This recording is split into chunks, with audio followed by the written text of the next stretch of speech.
Hello Internet, Seth Skorkowski, and today we're going to be looking at the Delta Green scenario, Last Things Last. Written by Brett Kramer and Shane Ivey, it was published in 2016 by Arc Dream Publishing as part of the Delta Green Quickstart Guide Need to Know. Coming in at 48 pages, the book serves as an introduction to the world of Delta Green, providing 6 pre-generated characters as well as rules for making your own agents along with blank character sheets. For those not familiar with Delta Green, it's a modern-day Lovecraftian horror game where players play agents of a secret government organization called Delta Green. Characters are recruited from various federal agencies or maybe even be freelance operatives working in both an official and unofficial capacity. Agents will piece together clues, following their leads until eventually facing and hopefully defeating supernatural and alien horrors at great risk to both their lives and to their sanity. Think of it something kind of like Cthulhu meets X-Files, and you get a pretty good idea of what Delta Green is about. Now, I've said in other videos that my primary game is Call of Cthulhu, which is by Chaosium, so I was very curious to see how everything as far as mechanics worked in Delta Green, being similar yet different at the same time. And I'm glad to say that they are very similar, so much so that I picked up on most of the rules right away. But they're also just different enough as far as what certain skills are called or how certain little mechanics work that it did mess with my head a little bit. But I'm just going to chalk all this up under first-time running rookie mistakes versus any problem with the system itself. I particularly like how they handle sanity with character bonds and personal relationships as well as character motivations having a direct impact on the different rules for sanity, and that was a lot of fun. And I also really like how they handle automatic weapons, where each weapon has just a lethality rating, such as just a base percentage that if you hit someone with an automatic weapon, that it's just going to kill your opponent outright versus having to roll the damage for every single bullet every single time that you hit them. And that's going to speed the game up, and I really dug the way they did that. Now, the only rules that I read for Delta Green were the ones that were in the quick guide.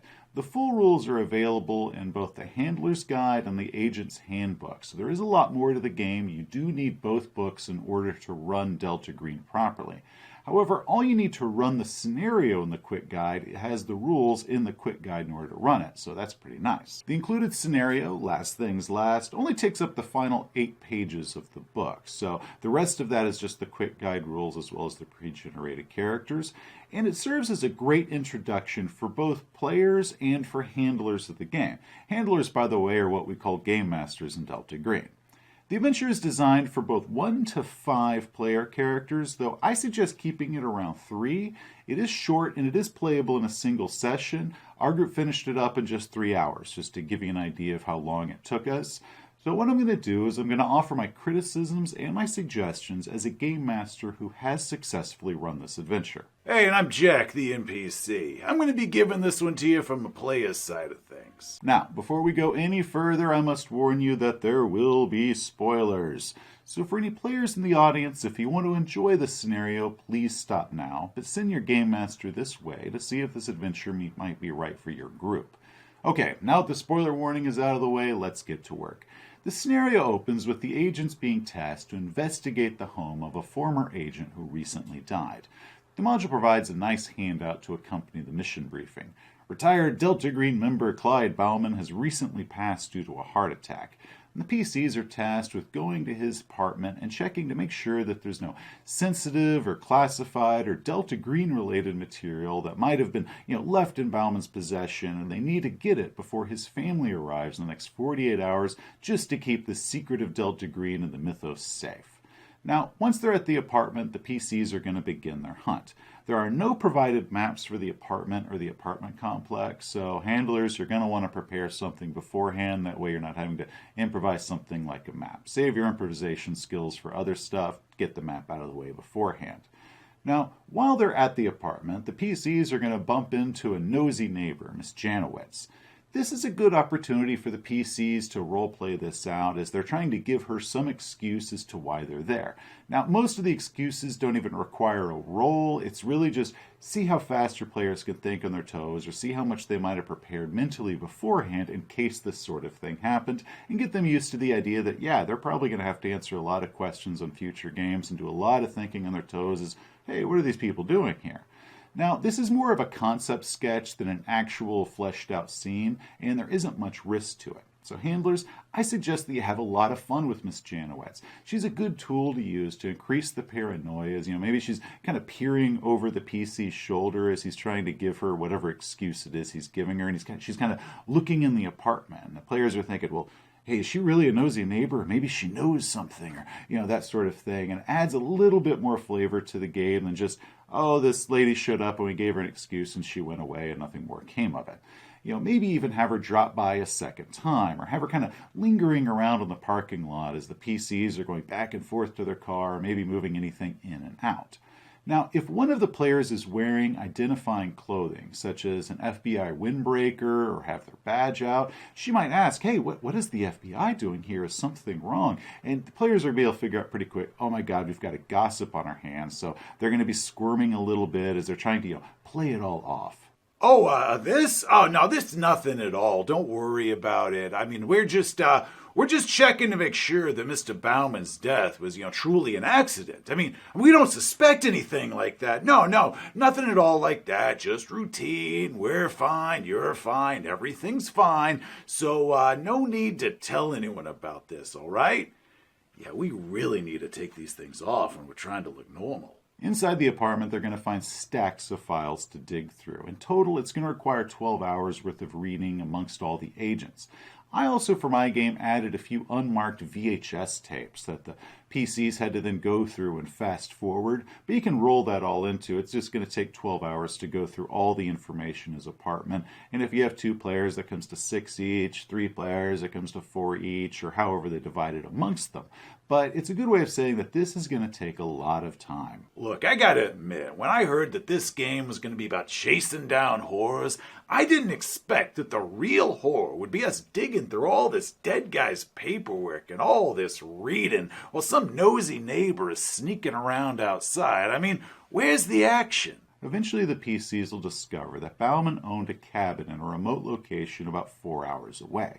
The PCs are going to need to go and check that out, make sure there's no sensitive information there, and they need to get all this done within that 48-hour time frame that they're working with. Hopefully, they'll remember to grab the keys that are hanging next to the door in Bauman's apartment. So handlers, make sure that you mention the keys, but maybe not mention it, too much. Don't put too much focus on it. That way you can tell if your players are really listening to you or not, because, if they're just kind of listening to you list off a bunch of stuff that they find in the apartment, they don't really notice keys among them, or they don't really pay much attention when it comes up later that there's a cabin. That can kind of serve as a little bit of warning of, yeah, guys, I am dropping a lot of hints here. You need to be paying attention to little stuff I say, because this is an investigative game. It's no big deal if they don't grab them, because they can either, they can easily break into the cabin. It's a good way to test them, make sure, how much they're really paying attention to you, and get them used to the idea that an investigative game, there's going to be a lot of clues dropping out of your mouth, and they need to be aware and listening for them. Now, one thing to consider here is time. The PCs got their mission briefing at 2 o'clock p.m., and then they're going to spend most of their day searching Bauman's apartment and digging through files or looking through old VHS tapes like in mine. And it's very likely that they're not going to be able to get to the cabin that day, because they're going to be spending so much time just traveling to the apartment, dealing with the neighbor, going through the files, doing anything else. So you should either have them stay at a hotel in town or maybe a motel along the way. There's going to be this urge of we can do it all in one day. So you want to remind them, no, there is a timeline here. 2 p.m., you guys spent 12 hours going through files. I mean, come on, guys, it's 2 a.m. at this point. You're tired.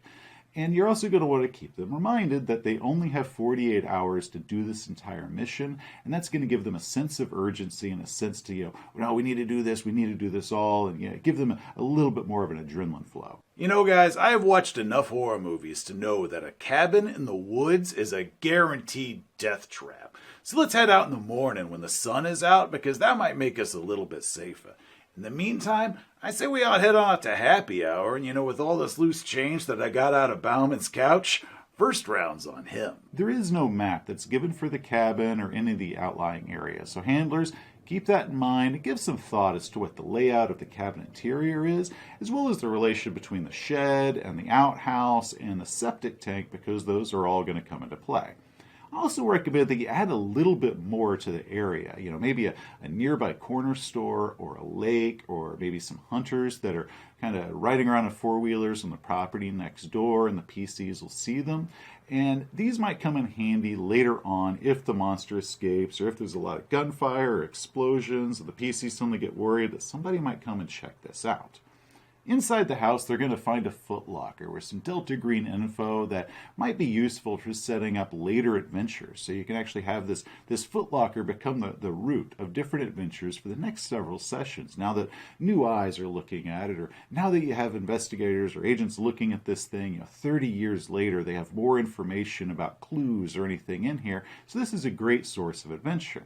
They're also going to find a note in here that was written by Clyde Bauman that asked the PCs to complete his final task. And he's going to ask them to pour gasoline that they can find in the shed into the septic tank out back, light it on fire, and please, whatever you do, don't look inside. Okay, guys, I'm just going to go on a limb here and guess that whatever it is that he is hiding in that septic tank that we're not supposed to see is not going to be the result of a Taco Bell binge. One thing I added inside the cabin was a gun safe. The key for the gun safe is on the keys that were in Bauman's apartment, so once again, hopefully they grabbed the keys. And inside the safe, they're able to find a couple shotguns, a deer rifle, as well as an illegally owned MAC-10 machine pistol. And the reason that I put that in there was because depending on which characters or starting characters there were, they might not all have guns. Not all of the agents are armed, and not all of the agents are armed too well. And I want to also get an idea of how the machine gun rules worked in Delta Green. You'll actually get to see them in action. And after all, not many players are going to turn down the opportunity to, start firing some sort of mythos horror with a machine gun. So I figured, you know what, this is going to be win-win for us all. As the note says, the PCs are going to find 20 one-gallon gas cans inside the tool shed. For my game, I changed that to 4 5-gallon gas cans just because that seemed to make more sense. That Bauman wouldn't go to the store with 20 cans that are all 1 gallon and fill those up versus just, pick up a 5-gallon can 4 times and fill that up. It just seemed to make more sense, but you can do it however you want, just letting you know my own preference. Okay, guys, we have checked everywhere else, and despite every fiber in my body telling me not to, we gotta check and see what's inside that septic tank before we torch it. I mean, what if it's rare comic books or money or explosives? I mean, we gotta know before we set that thing on fire. Once the PCs crack open the hatch to the septic tank, a voice is going to call out to them, begging them for help. She says that she's Marlene, Clyde Bauman's late wife, and she's going to tell them that, after she died, Clyde attempted some sort of dark magic that he'd learned during his time at Delta Green in order to resurrect her and enslave her to his service. Now, in truth, he did do that, but unfortunately, her body then became possessed by a evil, formless entity only referred to as the Other. Now, it has Marlene's memories, and it is going to lie, beg, make all sorts of offers and any sorts of deals in order for the PCs to let it out of the septic tank. This portion is going to require a lot of Game Master roleplay and improvisation.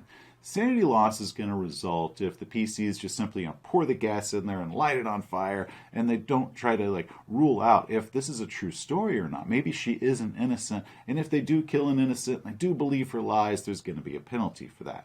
Now, if the PCs do let her out, or if it becomes obvious to the Marlene thing that they're intending on just going ahead and torching her, she's going to attack and fight her way out of the septic tank. She does have an athletics ability and physical prowess that she can get out of there unless the PCs either secure that hatch tight, because if they're simply trying to hold it, she might be able to push her way out, and that can lead to a fun fight. In our game, the Marlene thing got out of the septic tank, and let me tell you, that was one difficult fight. Difficult? Holy crap, that is putting it lightly.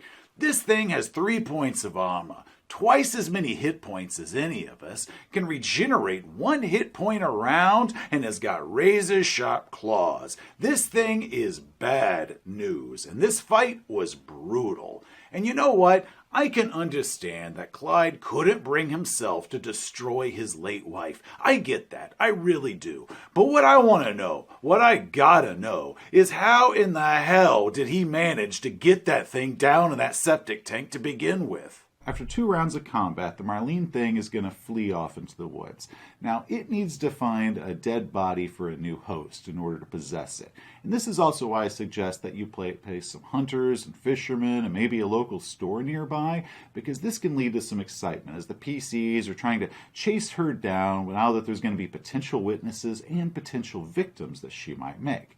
If they manage to kill her, which there's no sanity loss if they kill her once it's revealed that she's really a monster, they're going to need to remove her remains from the site and bring the remains and any of the Delta Green information back to their handler, and then the adventure is done.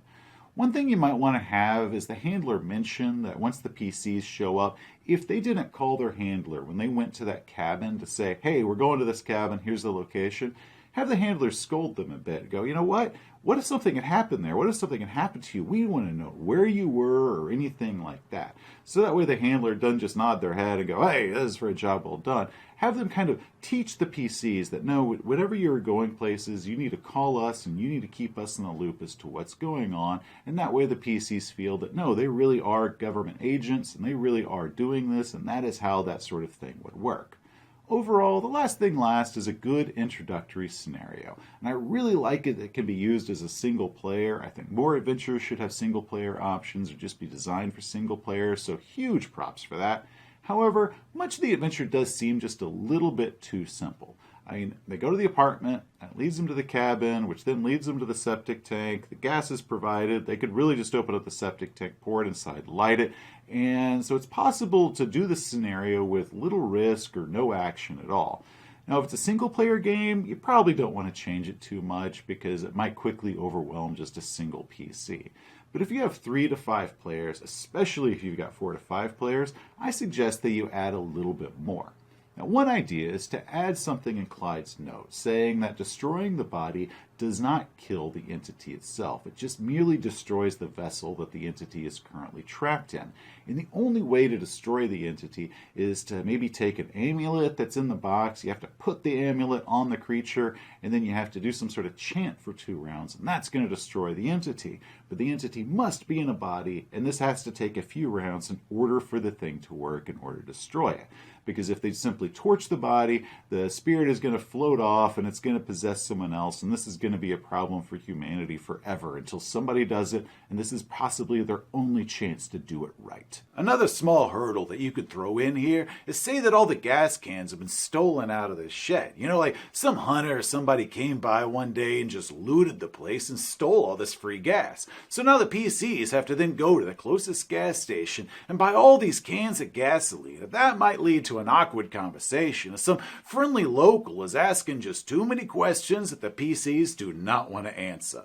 Now, if the Marlene thing gets away, you can ever run through the woods and maybe come across the body of a deer that those hunters recently shot. Now she's going to take over this deer's body and go running off at full deer speed. And now the PCs have to, chase it. And as it's making its way as a beeline towards the hunter's cabin, because now it's going to try to possess one of the hunters. And once it gets a human body, it can tell the authorities whatever it wants, or maybe it can shoot the PCs. And there's a lot of fun that you could have with a villain that can jump bodies, and the PCs are stuck with who's the monster. Now, if it does get away, that's no big deal. You could have the next game be the PCs trying to track it down and trying to kill it for good. But this time, they're going to be fully equipped, they're going to come with a full team, and they're going to walk in knowing what it is that they've got to fight.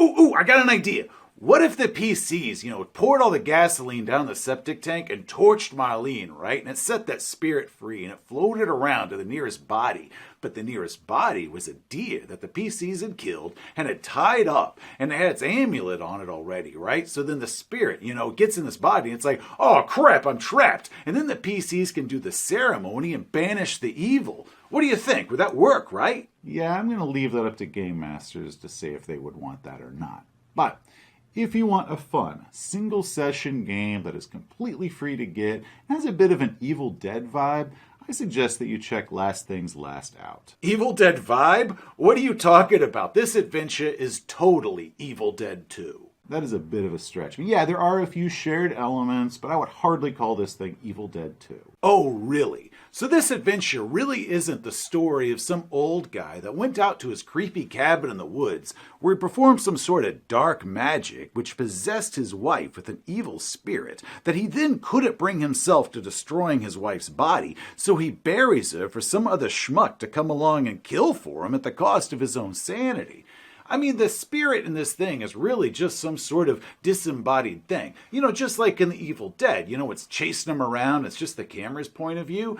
And The Evil Dead uses a Necronomicon, and the Necronomicon was a Lovecraftian invention. And this game is a Lovecraftian game. So therefore, this adventure is just Evil Dead 2. But in a good way. Damn, that is an almost believable theory you have there. Almost? Mark my words that if you put a chainsaw in that woodshed that's out behind the house, some PC somewhere is going to attach that puppy directly to his hand.